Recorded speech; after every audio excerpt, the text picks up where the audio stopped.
বাংলাদেশকে আমি আমার ভারতবর্ষের প্রতিদ্বন্দ্বী হিসেবে ভাবতে রাজি না। যে বন্ধু আমার সীমান্তে আমার বোনকে হত্যা করে, কিন্তু হিন্দু মারছেন কেন? যারা সংখ্যালঘু আপনি বলুন। ভারতকে যে হুজুরির দিন হচ্ছে শেষ, এটা ছাত্র জনতার নতুন বাংলাদেশ। বন্ধুত্বের নামে ভারতীয় দাদাগিরির দিন হচ্ছে শেষ।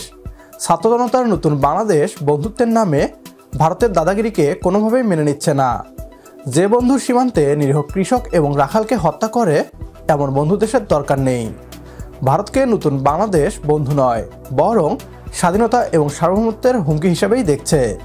ভারতকে চোখে চোখ রেখে জবাব দিচ্ছে ডক্টর মোহাম্মদ ইউনূসের নেতৃত্বাধীন বাংলাদেশ। নতুন এই বাংলাদেশের ভয়ানক রূপ দেখে ভারতীয় দাদারা দাবি করছে বাংলাদেশ নাকি কোনোদিনই ভারতের বন্ধুই ছিল না। বাংলাদেশের মতো বন্ধু ভারতের দরকার নেই। ছাত্র জনতার নতুন বাংলাদেশের নতুন রূপ দেখে কী বলছে পশ্চিমবাংলার মিডিয়া, আসুন তা দেখি। অনুরোধ করছি ভিডিওটি শেষ পর্যন্ত দেখার জন্য। কথা দিচ্ছি, ভিডিওটি শেষ পর্যন্ত দেখার পর বাংলাদেশকে নিয়ে শত অভিযোগ থাকার পরেও গর্ব হবে এই নতুন বাংলাদেশকে নিয়ে। বাংলাদেশের প্রতিনিধি এই মুহূর্তে আছে, কি বলতে চান? আমি দেখুন, বাংলাদেশকে আমি আমার ভারতবর্ষের প্রতিদ্বন্দ্বী হিসেবে ভাবতে রাজি না। ভারতবর্ষের প্রতিদ্বন্দ্বী হিসেবে বাংলাদেশ, পাকিস্তান এদের ভাবতে রাজি নয়। শুনুন, প্রতিবেশী বলে না বন্ধু হারিয়েছে, ওই শিবাজি আর আফজল খাঁয়ের বন্ধুত্বকে আমরা বিশ্বাস করি না। যে বন্ধুত্ব পেছনে ছুরি হাতে দাঁড়িয়ে থাকবে সে বন্ধুত্বে বিশ্বাস করি না। ঠিকই বলেছে, ঠিক বলেছেন যে আমরা চাল পাঠাই, তুমি দাম দাও। কত দাম বাকি আছে ভাই, সেটা চুকিয়ে দেন। আমি আপনাকে বলছি, নেন কেন আমাদের চাল? আমাদের চাল নেন কেন? আমাদের চাল ফুটো করে দিন, আমরা না খেয়ে মরে যাবো। তাহলে তো ভালো, তো আপনারা নেন কেন? আপনাকে বলি রিপন ভাই, দেশে ভোট করুন, দেশে ভোট করুন, সংখ্যালঘুদের নিরাপত্তা দিন। আপনি গুজরাটের দিকে তাকাবেন না। আপনারা পুরো বাংলাদেশে যেভাবে হিন্দু বিরোধ করছেন সেটা বন্ধ করুন। যখন যে বন্ধু আমার সীমান্তে আমার বোনকে হত্যা করে, কিন্তু হিন্দু মারছেন কেন? যারা সংখ্যালঘু আপনি বলুন।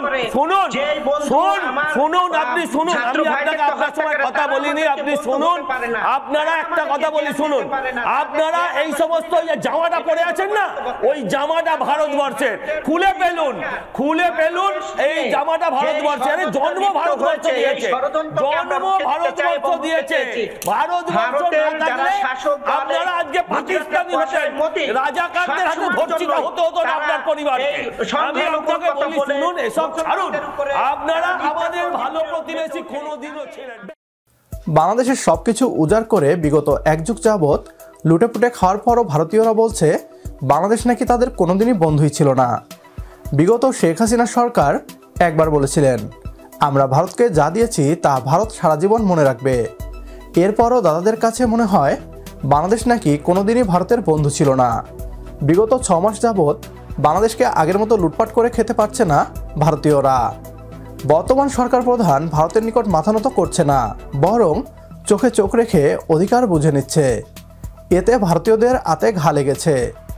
ভারতের যদি বাংলাদেশকে দরকার না হয়, তাহলে আমাদেরও ভারতের মতো বন্ধুর প্রয়োজন নেই। আমাদের সাথে একমত হলে কমেন্ট বক্সে ইয়েস লিখে জানিয়ে দিন আমাদের। সেই সাথে ভিডিও শেয়ার করে দেখার সুযোগ করে দিন আপনার বন্ধুদের। পরবর্তী ভিডিও দেখার আমন্ত্রণ জানিয়ে বিদায় নিচ্ছি আজ। আল্লাহ হাফেজ।